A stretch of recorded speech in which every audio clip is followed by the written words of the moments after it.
Tassin 10 taking over the Verizon Center this weekend. The Wizards and the Capitals, much like when the circus comes to town, but this is better than the circus with the Terps as a 3 seed. The Wizards are heading west, as are the Caps, and the Wizards on fire right now. Got to see them play on Sunday night in a game they were behind for long stretches against the Orlando Magic, wind up pulling it out, and every night there's a different star. This guy's part of the radio party along with my pal Dave Johnson, doing all things Wizards down there. You can follow his journey on Twitter at GC Talks. He's out on Instagram and YouTube and Facebook. We welcome on for the first time in a long time. Glenn Concert joins us here to talk a little bit of Wizards heading out for some sunshine, but this is a business trip here, Glenn, right? It certainly is a business trip. Not all sunshine. I mean, we're going to Portland and so it's going to be, we're going to some cold weather places as well. Well, for how the team is playing at this point, and obviously if you hadn't seen them play since, let's say, December, and you see Bogdanovich and these guys, this is really a testament to Scotty Brooks and what he's building there to build the system that this team takes in newcomers and continues to play at an incredibly high level right now. Yeah, it really does. And I think it's also a testament to Ernie Grunfeld, who is the general manager, because if you take a look at the team right now, it looks like it's a deep team, and I couldn't say that as of 3 games ago. The addition of Bogdanovich and Brandon Jennings, those two guys really solidified the bench, and I still think Scott Brooks has some work to do with, getting some guys involved in this thing. But if you looked at this team 2 months ago, you would think it wasn't deep at all. Now it's a deep team. So Scott Brooks has done a great job, and Ernie Grunfeld has done a great job in putting this thing together, and Scott's done a real good job, I think, the first half of the year masking it, if anything. Well, and getting them in a position that they want to be buyers right now, that they want to sort of go all in and they smell a little blood. And obviously, the big game against Cleveland a couple weeks ago, the win over Golden State, that's the engine that's going to fire this thing. And when they're on the cusp of it, they did sort of go all in the last couple of weeks. And I think that is a wake-up call to anyone that wonder whether they just want to be there to make the playoffs and get the booby prize, or whether they're going to win some series here and make some noise in April and May. No, I agree. I agree. I mean, and the fact that the Wizards, before the trade deadline, were able to make these moves. They unloaded Andrew Nicholson's contract, which turned out to be, not a great free agent signing over the summer, was getting paid a lot of money. They unloaded that money, and they got rid of Marcus Thornton as well to pull in Bogdanovich. And, think about that. Think about what they've done there. So they got money to sign Otto Porter for next year because of that deal just now. And they also pulled in Brandon Jennings, who I think is going to be able to spell John Wall for some minutes, and Bradley Beal, because he could play the one or the two. So I think, not sitting back, and even though the team was playing very well before the All-Star break, and making these moves really was showed, I think, displayed a commitment from the organization that this team wants to win now, not next year. Well, and when the guys were younger and making the playoffs, and they made some noise a couple of years ago into April and going into May, the word was, well, they need a third guy, right? I mean, that's kind of how Miami worked. That's kind of how Chicago worked. To be a championship team, they needed another guy. Certainly on Sunday night, Bogdanovich looks like the other guy, right? And if not, Otto Porter has certainly stepped up, over the last 2 years, and really under Scotty Brooks to become a much better basketball player. Yeah. Look, here's the bottom line in the NBA. You need as many elite players on your team as you could possibly have. I mean, think about the Warriors, think about Cleveland, think about San Antonio. The great teams have great players. So, you win with elite players. And then, it's up to the organization and the coaching staff to put the pieces of the puzzle together when you have the elite players. You can't play in this league anymore if you have one. You can't even play if you have two. You need more. So, I think the Wizards are in a situation, and I'm not saying Bogdanovich is an elite player, but he's certainly a piece that can add to the bench. And keeping him off the bench and pulling him off the bench is a big deal. Hey, let me tell you something, man. If he keeps playing the way he's playing, you never know how he might even start. But starting in the NBA is an overrated thing anyway. It's a matter of who finishes. In the case of Beal and trying to keep him healthy, I think we all knew he had this in him, and I guess part of the problems of the Wizards, especially last year, just health, as well as, it didn't feel like they were ever the same after Pierce, right? Well, Pierce ended up being a much more important component to this team than I think anyone ever thought he would, because the guys respected him, and he won. Guys in the NBA respect guys that have won the chip, that have won a championship. And Pierce is a Hall of Fame player. So the young players at the time, like John and Brad, really respected him and looked up to him.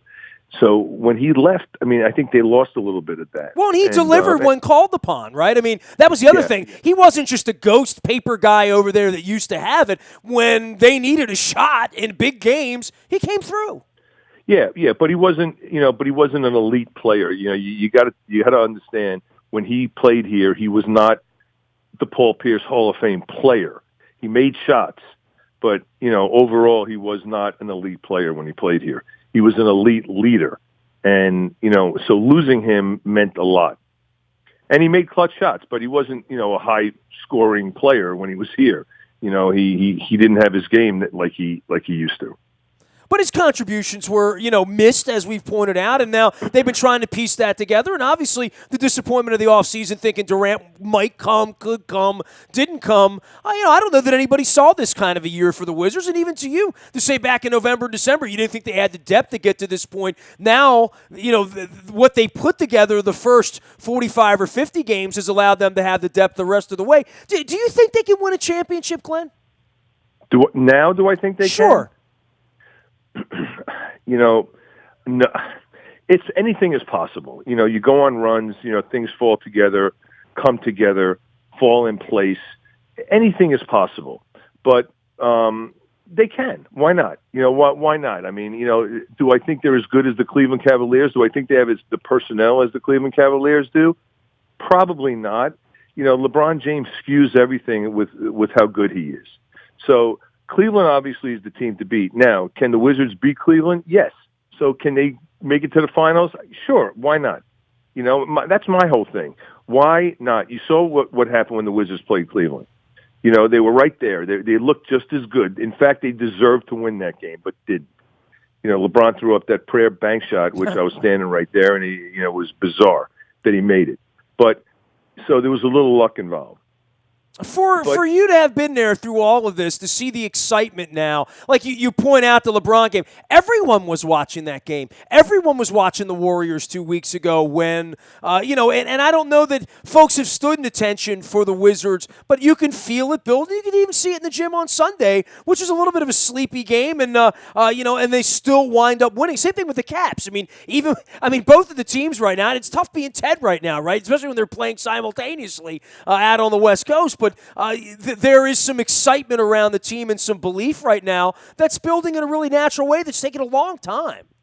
There is. There really is. And, I think since the All-Star break, especially Sunday night, I'm not sure the Wizards deserve to win against Orlando. I thought Orlando played very well, but they somehow squeaked it out. Bogdanovich that night was 8 of 10. It was a Wizard record. A franchise record for reserve coming in, most three-point shots made. He was 8 of 10. So he was spectacular against Orlando. But I'm not sure, this team's got to get back to and incorporate. Look, you got to also look at it this way, how important the bench is. Mahinmi, Brandon Jennings, and Bogdanovich are now available to Scott Brooks to incorporate into their bench rotation. That's a big deal. Those guys are experienced. They're seasoned. They're battle tested, and it adds a new dimension to the bench. You didn't have this 3 months ago, so it still has to fall in place, Nestor, because since the All-Star break, they really haven't played that well. They really haven't. They beat Toronto in Toronto, which was a big time win. Then Toronto came back and spanked the Wizards. So, but they haven't played, the way Scott Brooks wants them to play. But that's because they're trying to incorporate some of these guys. So. There's still a long way to go in the season. Still pieces have to fall into place. But the starters have been as good as any starting five in the NBA. He is calling all things radio party with the Wizards. You can follow his journey out on Twitter at GC Talks. Glenn Concert joining us here, and he'll be heading west, as will the Wizards. This is where it sort of catches up with him, right? 26-9 at home. They've played 35 games at home, only 26 games on the road, as lopsided as any place in the league. Now they're going to go on the road and try to win for the next week or week and a half. Your bags are packed, right? I mean, Phoenix, Denver, Sacramento, Portland, and Minnesota. Some expectations for this trip, GC. Well, I think the second West Coast road trip is going to be more difficult. But anytime you're playing 5 games on the road, it's very difficult to win an NBA game on the road. 12 of the 18 Wizards games in the month of March are on the road. And now it starts with this road trip. So you're playing 5 straight on the road. I don't care who you're playing. I don't care who it is. It's tough to win on the road. So, it's an opportunity for the Wizards to hopefully come out of this road trip. I'd like to see them go, 3-2 or 4-1. I'd be happy with that.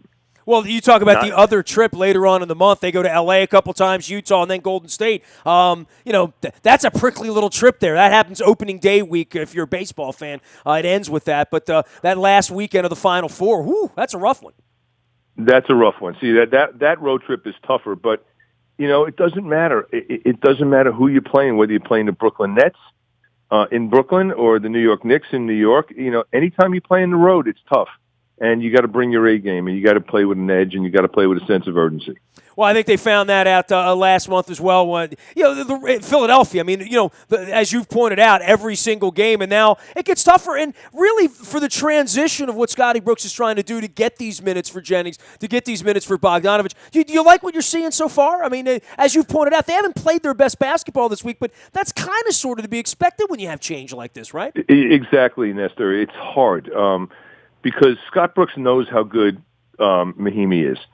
He hasn't played all year, so he's knocking the rust off.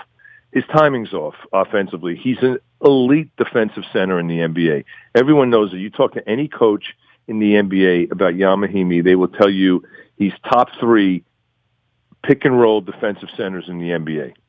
He's excellent in the pick and roll, and 80-90% of offensive sets in the NBA are pick and rolls. So you want that dude on the floor. He's very good. Now, he's got to get his legs back. He's got to get, NBA shape back. He's got to get his timing back. And he's showing flashes. Jennings is going to help. Bogdanovich obviously is going to help. I think right now the dilemma for Scott Brooks is Jason Smith was playing so well before the All-Star break, and he hasn't been able to find him any minutes. So he's got to find a way to get Jason back in the loop because he's a pick and pop player. He plays with great energy, and he's played great defense the last, I would say the last month before the All-Star break. Wizards heading on the road, as are the Caps later this weekend, getting out of the way for the Big Ten tournament this weekend. Lots of basketball on the brain, right, Glenn? It is, man. It's a fun time of year. You got March Madness. You got the playoffs coming around in the NBA. So it's a lot of fun, man. Well, I appreciate all the work you do on behalf of prostate cancer and being a survivor. I do a lot of work up here with my wife on leukemia for There Goes My Hero. We got head coach Barry Trotz coming up in a couple weeks. We're going to swab for the registry there and spread the word. So you keep spreading the word. We'll get the numbers checked and all that good stuff. Enjoy yourself out there on the West Coast. You're not putting bags down long enough anywhere to have any fun, right? No, but you know what? I'm a runner, so I run in every city. I have my running routes, and I can't wait to go to Phoenix and get to Phoenix and get my runs in. And I'll run in Minnesota in the winter. I'll run in Portland in the winter. I bring my running gear. Most of my bags are packed, not with my fancy clothes, but with running gear. Well, you got some good cities to run in there now on this trip, man. Denver's good, Sacramento, beautiful, Portland. I mean, you do it. Minnesota, I have a feeling it's going to be at least 32 degrees that day you're there. You know what? It'd be balmy if that's the case in Minnesota. You can run around the Mall of America and do one lap. You get a mile in, no problem, man. There you go. You can run in the warmth. Take care of yourself out on the road. I appreciate the time and the insights as always, man. Appreciate it, Nestor. Thank you, man. You got it. Glenn Concert, GC Talks. You can find him out on Twitter for all things Wizards, as well as that on Facebook and Instagram and YouTube as well, with my man DJ. We'll get Dave Johnson on at some point on this road trip as well. Wizards keeping it interesting atop the Pops there in the NBA in the Southeast Division now, extending the lead to 3.5 games en route to the West Coast for a couple of days. You can find me out in the Bayou Toyota Audio Vault 24 hours a day from anywhere in the world on your mobile device. Just download the TuneIn Radio app. We do come in crystal clear. You can download the TuneIn Radio app and listen whenever, anywhere the Wizards are playing, anywhere the Caps are playing this week. San Jose, Anaheim, LA. I've listened in Auckland, New Zealand to WNST. It's all true. You can find us out on Facebook as well, our Facebook Live rocking, as well as our YouTube WNSTV channel, Instagram, Snapchat, LinkedIn, anywhere the internet is served. You can always toss me an email, nasty@WNST.net. We got our London trip up. We're waiting on Nashville and Oakland and Minnesota, the aforementioned Minnesota, as well as Green Bay, where the Ravens are going to be playing later on in the fall. But the London trip is up. If you need some information on that, just toss me an email. We'll get that going. My email's fixed, too. My email's been really wonky the last couple of weeks during my vacation and after it, but it's good to be back in the cockpit doing it here. Last but never least, any breaking news that happens, and that can happen anytime now. We got the Big Ten tournament. We got the Caps. We got the Wizards happening. Obviously, spring training with the Orioles, the Ravens, and Combine land, as well as free agency that begins this week. It's getting sticky around here. If there's any breaking news, you get it first on the WNST text service. That is brought to you by Coons Ford of Security Boulevard. And, of course, our morning newspaper ships to your email inbox at 7 a.m. each and every morning. That's powered up by Planet Fitness. I'm Nestor. This is WNST.net, AM 1570, and WNST Towson, Baltimore. And we never stop talking Baltimore sports.